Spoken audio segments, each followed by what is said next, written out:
BBS 불자 여러분, 안녕하십니까? 참으로 오랜만에 인사드리는 것 같습니다. 제가 BBS 라디오, FM 라디오에서 많은 불자님들을 청취자로 만나 뵙다가 이렇게 직접 TV를 통해서 인사를 드리는 경우는 물론 특집 방송 이럴 때 간간히 있었지만 정식으로 법문을 하는 경우는 처음이 아닌가 싶습니다. 그동안 잘 지내셨는지요? 허기는 잘 지내셨느냐라고 하는 인사말을 여쭙기조차도 지금 참 곤란해진 그런 세상을 살고 있습니다. 평소 같으면은 이 법당 안에 사람들이 꽉 차서 자리가 모자라서 이 앞자리까지 다 밀고 나와 앉으실 정도로 그렇게 여러분들의 표정, 또 손짓 하나, 미소, 눈빛, 이 모든 것들을 다 이렇게 접촉하고 맞추면서 서로 교감을 하며 법문을 하고 서로 웃으며 마음을 그렇게 나누던 그런 시절이 벌써 과거가 되어버렸어요. 오늘은 카메라를 앞에 놓고 저 혼자 이렇게 말씀을 나누고자 하니, 그러나 어디에선가 이 방송을 보고 계실 여러분들을 제 가슴에 한 분 한 분 연등처럼 그렇게 모시고 오늘 이 시간 법문을 진행해 볼까 합니다. 정말 언제쯤에나 이것이 끝날까, 코로나 이것이 언제나 끝날까, 이런 말들을 일상적으로 합니다. 그런데 언제나 끝날까라고 하는 것을 막연하게 기다리기보다는 이제 앞으로 나아갈 우리가 어떻게 살아가야 하지? 라고 하는 질문을 더 먼저 던져봐야 할 거라고 생각해요. 어떻게 살아야 되나라고 하는 질문을 더 먼저 앞에 이제 대면하다 보면 지금까지 살아왔던 날들을 그리워하고 다시 그 시절로 돌아가기를 염원하기보다는 벌어져 있는 지금의 상황 속에서 어떻게 정진하고 기도하고 수행할 것인가, 이것을 물어보는 것이 훨씬 우리에게는 유익하고 이익이 있을 것이다 싶어요. 그래야 또 우리의 삶이 평화롭지 않겠습니까? 제가 얼마 전에 강의도 듣고 책도 읽었었는데요. 중환자실에 식물인간으로 누워있는 분들, 사실 식물인간처럼 누워있다 하는 것은 의식은 없는 것이고 그분의 세계에서 무엇이 일어나고 있는지 우린 잘 모르죠. 근데 어쨌건 중환자실에 의식 없이 누워있는 사람을 의식이 있는 사람 입장에서 보자면 가엾다, 애처롭다, 이게 무슨 삶인가, 이렇게들 생각을 하죠. 제가 얼마 전에 읽었던 과학서적인데 책이 아주 좋은 내용이 있었어요. 그리고 제가 근래에 들었던 강의에서 아주 좋은 말씀을 들었습니다. 식물인간으로 누워있는 사람들이 그냥 숨만 붙어 있다 뿐이지 죽음의 순간에 저 사람들이 무엇을 생각했다고 죽음의 순간에 그냥 숨겨두는 거 아닐까? 말하자면 허망하게 그냥 숨겨두는 거 아닐까? 우린 일반적으로 이리 생각했지 않습니까? 그런데 놀랍게도 실험 결과 그가 마지막 임종 때 대평화가 찾아온대요. 놀랍죠? 식물인간으로 중환자실에 있던 사람이 죽음의 순간에 대평화, 임종 순간에 대평화가 온답니다. 그러니까 이거를 실험을 한 거죠. 우리의 브레인 안에서 식물인간으로 누워있는 그런 사람이 자기 자신을 어찌 생각하는가를 실험한 겁니다. 본인을 어떻게 생각하는가. 그리고 또 최종적으로 그런 대긍정, 대평화, 그런 속에서 숨이 끊어진다 하는 걸 알아냈다는 거예요. 저는 그 이야기를 듣고 정말 너무 놀라웠어요. 그러니까 우리 인간의 브레인이 죽음의 순간 이후, 식물인간으로 누워 있었던 그 사람이 죽음의 순간 이후를 어떤 마음가짐으로, 어떤 자세로 맞이하는가, 이게 지금 궁금한 거잖아요. 이제 그걸 테스트한 거거든요. 대평화가 온다. 이 말은 그 식물인간으로 누워있는 사람이거나 그 어떤 사람이거나 임종이 가까워오면 모든 사람이 사실은 우리가 상상한 것과 달리 대평화, 그리고 자기 자신에 대해서 대긍정적인 평가를 한다는 거예요. 이것이 우리가 마지막을 맞이하는 모습이라 그래요. 이 치매 걸린 사람들이 기억을 못하지 않습니까? 그 치매가 걸린 사람들이 기억을 못하는데, 이 치매 걸린 사람은 자신이 원하는 행동을 할 수가 없죠. 본인이 원하는 행동을 원하는 대로 움직일 수가 없어요. 왜냐하면 치매가 걸리면 더 이상 그 개념 자체가 구성이 되지 않기 때문이에요. 근데 개념이 구성이 되지 않는다고 하는 말은 뭐 이런 말이죠. 이제 요새 이 코로나로 작년부터 전혀 제가 있는 절에도 이제 신도님들이 많이 못 오시다 보니까 뭐 매월 법회 볼 때 전국에서 몇백 명씩 오시던 분들이 요즘은 뭐 이제 50명 미만 집회하라 이러니까 이제 그 소수의 사람들이 오시고 또 거리를 일정하게 뚝뚝 떨어져 앉으셔야 하니까 절에 못 오시는 분들이 많이 발생한 거죠. 그런데 놀랍게도 사찰에 못 오신다고 해서 절을 잊어버리신 게 아니고 그 절에 오시던 분들이 다 사찰에 전화를 하시는 거예요. 전화를 해서 스님들은 안녕하시냐, 편안하냐, 무고하신가, 별탈 없느냐, 또 잘 잡수고 사느냐, 뭐 이런 안부를 다 물어주신다는 거예요. 얼마나 고맙습니까, 그게. 그런 안부를 물어주시니.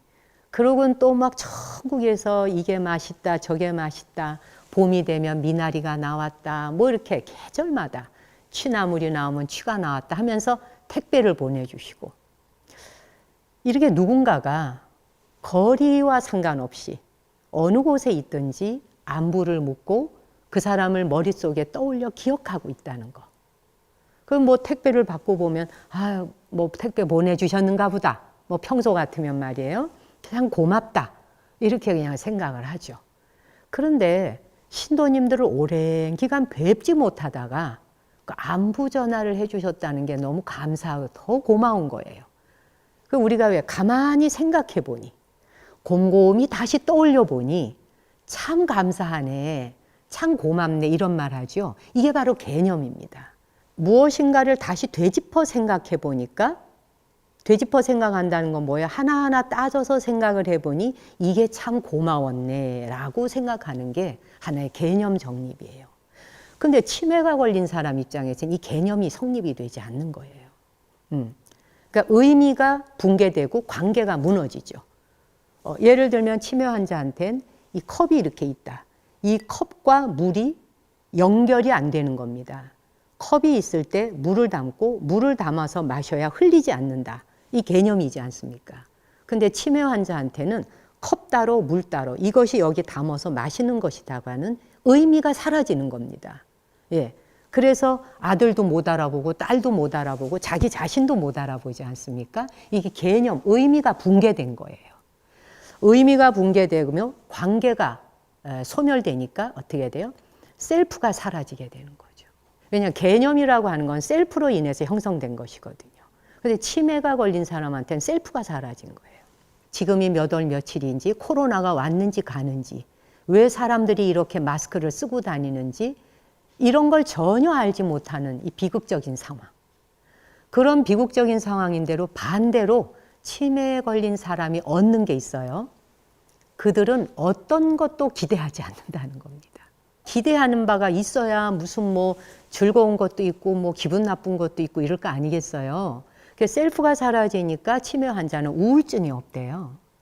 자, 그러니 브레인이 정상적으로 작동하는 의식이 있어야지만이 우울감도 있는 거예요. 그리고 불안하다든지 뭐 이런 느낌도 없대요. 그리고 어떤 면에 괴로움도 없대요. 통증은 있어요. 통증이다, 고통이 온다, 뭐 꼬집거나 아프면 그 통증은 있죠. 또 그것으로 인해서 고통을 느낄 수는 있는데, 고통은 있는데 그것으로 인해 괴롭다 하는 것은 없다 그래요. 저는 이런 모든 내용들이, 이런 연구 결과 너무 놀랍더라고요. 예를 들면 그 쥐 실험을 했는데 그 쥐는 공포감을 느끼지 않는데요. 저는 쥐가 공포감을 느끼는 줄 알았거든요. 근데 공포감을 느끼지 않는데요. 그러니까 쥐가 도망가고 막 두려워하고 이거는 공포감이 아니라 생존 반응이래요. 생존 반응과 공포감은 같지 않답니다. 이거 기억해둬야 돼요. 예, 공포감은 인간만이 가질 수 있대요. 인간만이 공포감을 느낄 수 있다 그러는데 생존 반응이라고 하는 거는 쥐든 인간이건 다 가지고 있는 거예요. 기본적으로 그 회로가 생존 회로가 다 있는 거예요. 누구에게나 생존 회로는 있는데 생존 회로가 있다고 하는 것은 반응은 있는 거죠. 반응은 있지만 그 반응이라고 하는 말이 굉장히 중요하다는 거예요. 이 과학자의 말은. 생존 회로에 의해서 전기 충격을 가하면 반응을 할 뿐이지 인간처럼 공포감을 느끼지는 않는다는 겁니다. 공포는 느낌이라는 거죠. 느낌은 인간만이 느낄 수 있대요. 색수상 행식에서 수가 바로 느낌이지 않습니까? 이 느낌이라고 하는 것이 인간에 와서야 비로소 느낄 수 있대요. 다른 생명체들은 생체 반응, 생존에 대한, 생존 회로에 대한 생존 반응을 느낀다는 거죠. 공포가 느낌의 세계다 하는 이야기. 그러니까 뭔가가 명확해지기 시작하더라고요. 공포는 느낌의 세계다. 느낌이라고 하는 걸 이제 설명하려면 복잡하니까 건너뛰고요. 느낌이라고 하는 것이 하나가 만들어지는 것이 그냥 느낌.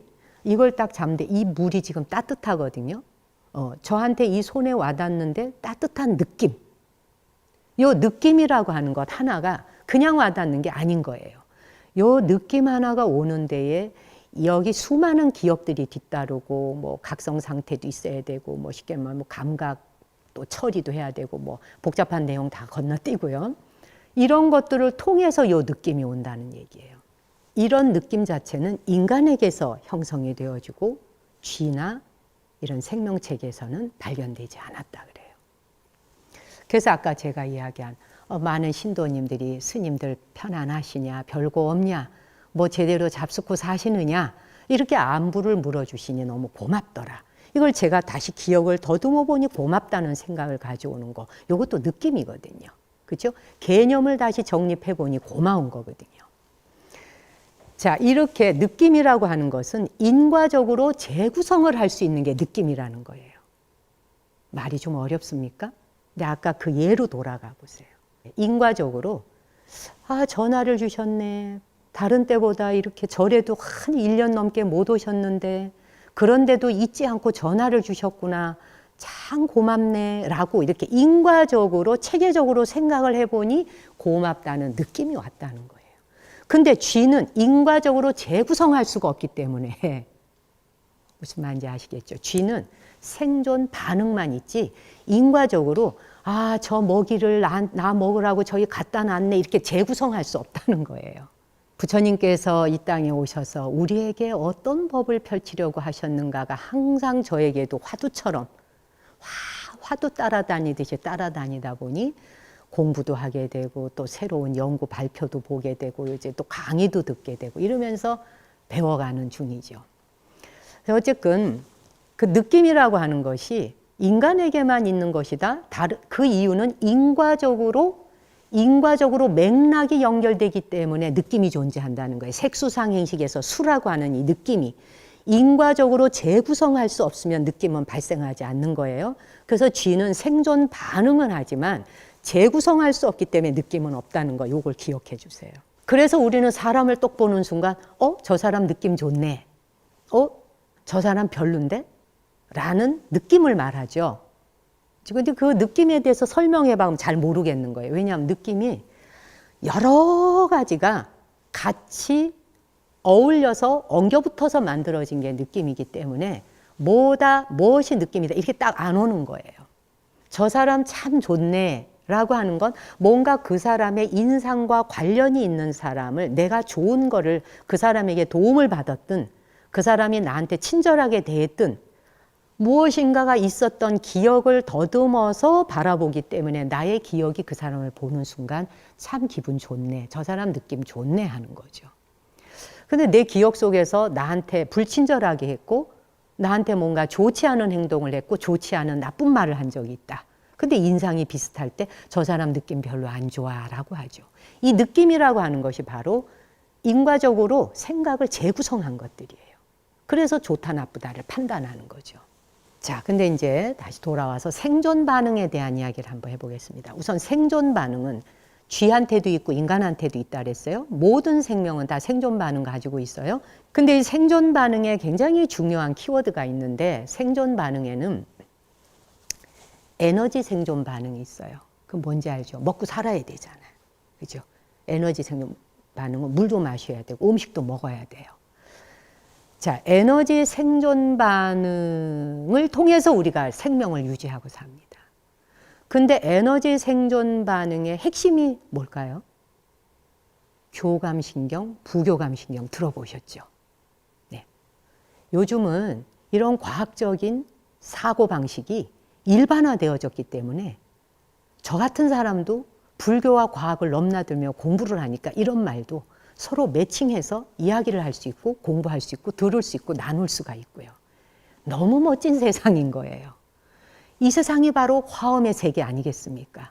모든 것을 다 정보를 교환하고 인드라망의 세계에 걸리지 않는 게 없어요. 다 걸쳐집니다. 에너지 생존 반응의 핵심이 교감과 부교감 신경인데 교감 신경, 부교감 신경이라는 게 여러분도 아시다시피 뭐 우리의 뭐 폐, 간, 창자 뭐 모든 기능에 다 퍼져 있잖아요. 그렇죠? 다 연관이 있는 거잖아요.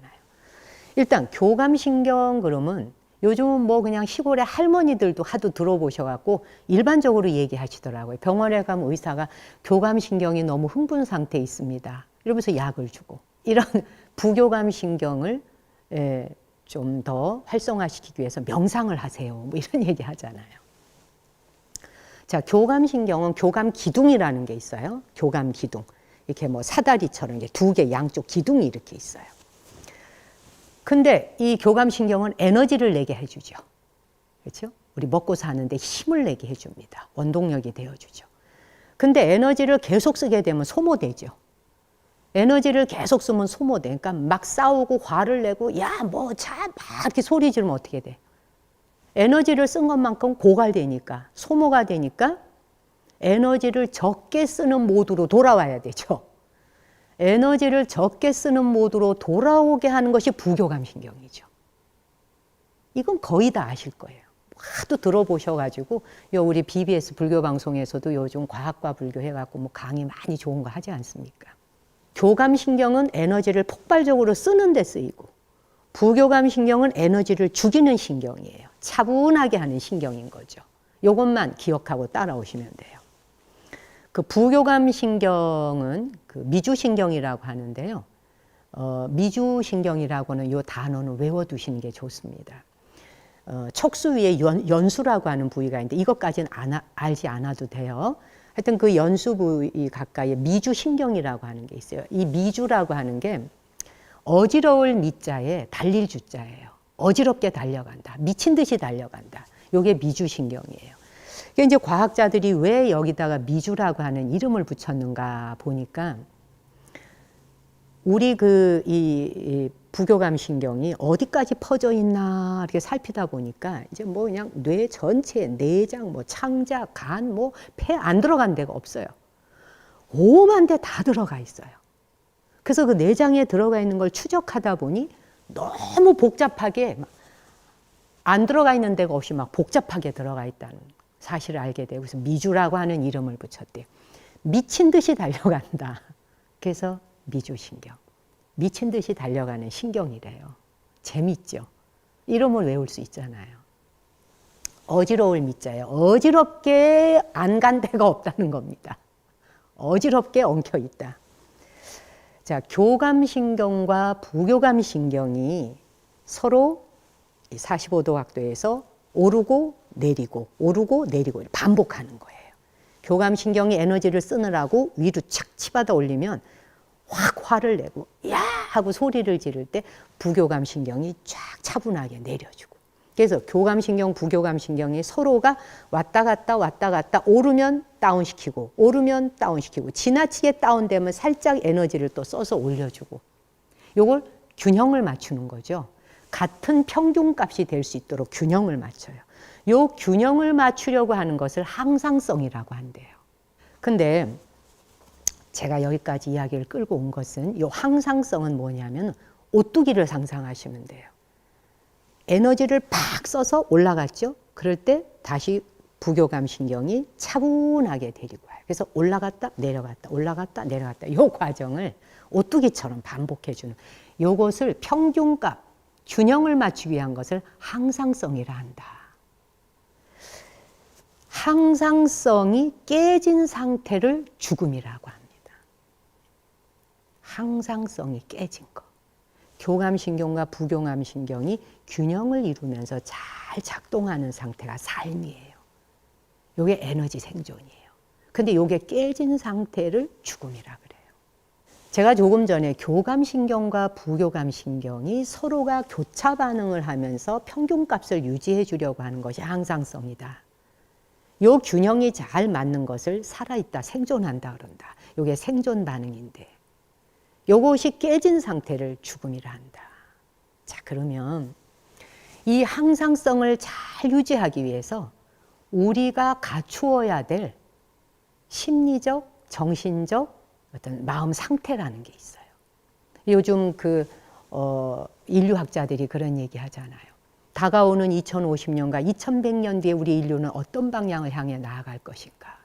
이제 뭐 코로나가 닥쳐오고 난 이후에 전 인류가 지금까지 생각해오고 살아왔던 것과는 완전히 다른 방향으로 초점을 다시 맞춰야 되는, 카메라가 있을 때 이 카메라를 방향을 어디다 맞출 것이냐에 대해 초점을 어디 맞추느냐에 따라서 보여지는 대상이 달라지는 것입니다.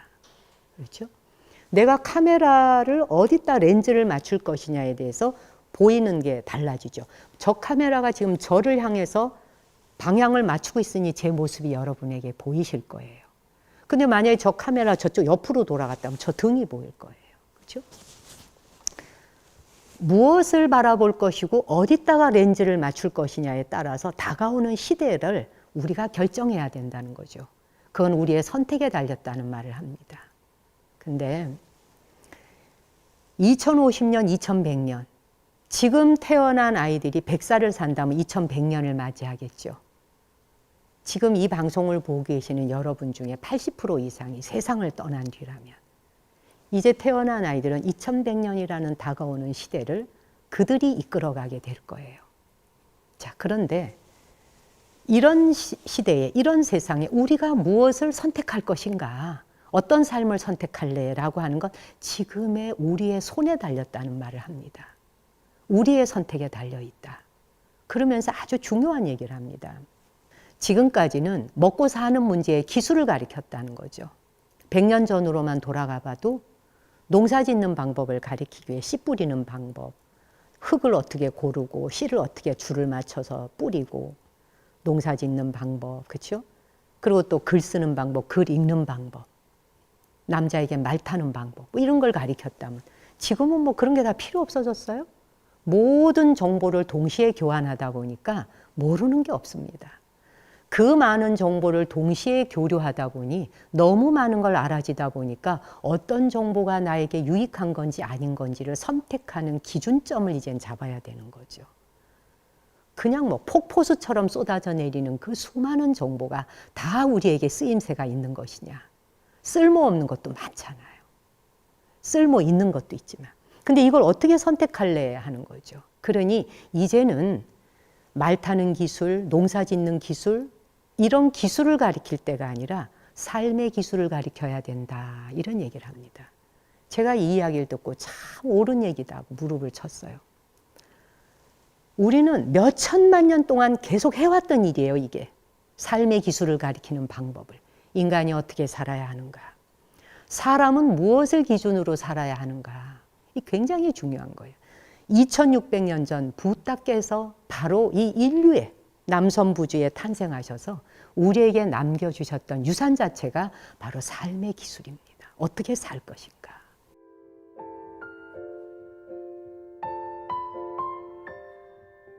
교감신경과 부교감신경이 서로가 에너지를 주고 그걸 다시 차분하게 끌어내리고 다시 에너지 폭발하고 다시 차분하게 끌어내리고 이 항상성을 유지하기 위해서 생존 전략을 짜가는 것과 같이 그런 속에서 우리가 어떻게 살아가는 것이 잘 사는 길인가.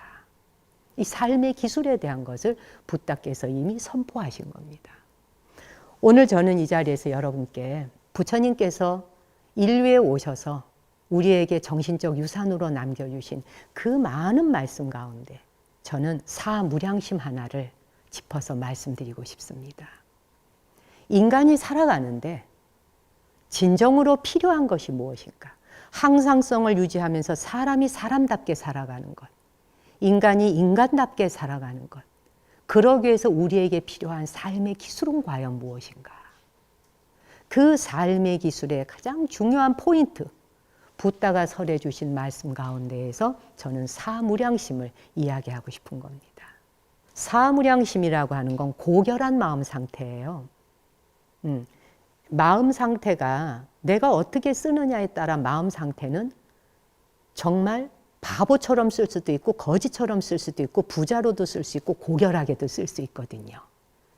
근데 사무량심은 고결한 마음 상태를 말하는 겁니다. 여러분도 이미 잘 아시겠지만 4가지의 고결한 마음이란 무엇이냐? 첫째가 자애심입니다. 그리고 2번째가 연민의 마음입니다.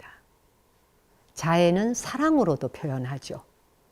그리고 2번째 연민은 동정심, 연민심이라고도 표현해요.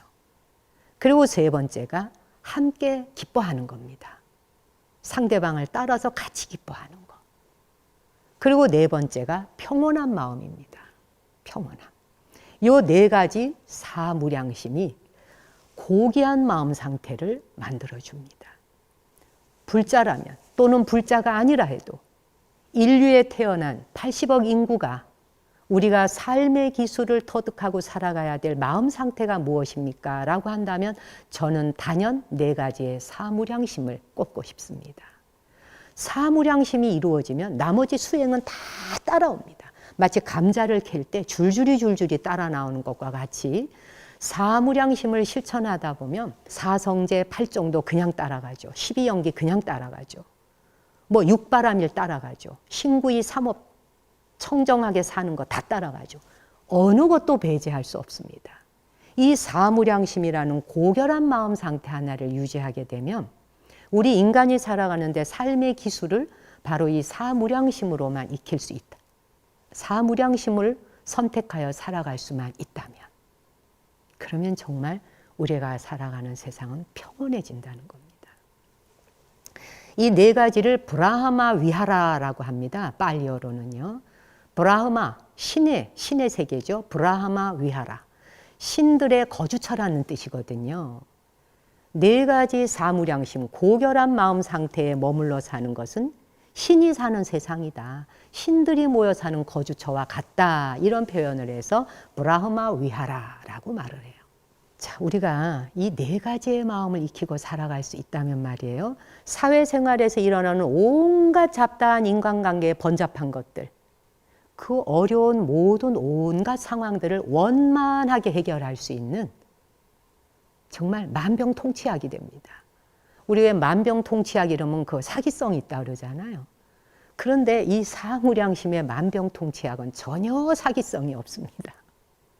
부처님께서 이렇게 사셨고 이런 길을 가고 이렇게 살아가면 반드시 깨달음을 완성하노라 라고 약속하셨거든요. 사무량심은 긴장감을 먼저 풀어주고 싸우고자 하는 분개심을 자제하게 만들고 해서 진통제 역할도 하죠. 이완제 역할을 하죠. 왜 우리 막 긴장하면 근육이 막 굳잖아요. 근육이 막 딱딱하게 굳으면 근육 이완제 뭐 주사도 맞고 또 막 통증이 심하게 오면 몰핀 주사도 맞고 뭐 그러잖아요. 진통제, 뭐 완화제, 뭐 어쨌든 이완제 뭐 이런 거를 먹고 주사 맞고 막 합니다. 이런 것들을 다 대변하는 약재가 바로 사무량심이에요. 그 무슨 말 같지 않은 소리냐고요? 이렇게 살아봤냐는 거죠. 실제로 이 사무량심과 같은 고결한 마음 상태로 살면 실제 이것이 그대로 진통제가 되어주고 이완제가 되어주고 치료약이 되어주고 완쾌되는 약이 되어준다는 사실을 부처님께서 증명하셨거든요.